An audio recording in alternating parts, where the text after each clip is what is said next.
एक गोष्ट मनाशी करून ठेवा आणि पिढ्यानपिढ्या ही शिकवण जपा, ती म्हणजे जिथे स्त्रीचा सन्मान होतो तिथेच देवत्व प्रकट होता. स्त्री ही सृष्टीची आधारशिला आहे. ती सहनशीलता, प्रेम आणि त्यागाचं मूर्तिमंत रूप आहे. जी संस्कृती स्त्रीला दुर्बल समजते ती स्वतःच दुर्बळ विचाराने ग्रासलेली असते. स्त्री ही शक्ती आहे.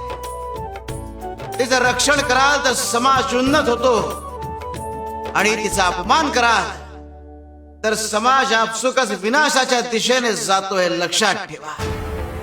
जगाच्या उद्धारासाठी शक्ती आणि करुणेचा संगम आवश्यक आहे आणि तो स्त्रीमध्येच असतो.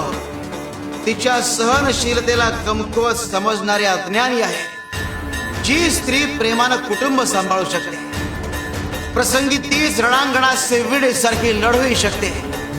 स्त्रीला दुर्बल समजू नका. ती माऊलीही आहे आणि रणचंडिकाही. स्त्रीचा सन्मान हा संस्कारांचा भाग असायला हवा आणि तो पिढ्यान जपला पाहिजे. शिवार शंकर नमामि शंकर शिवशंकर शंभो. हे गिरिजापती भवानी शंकर शिवशंकर शंभो.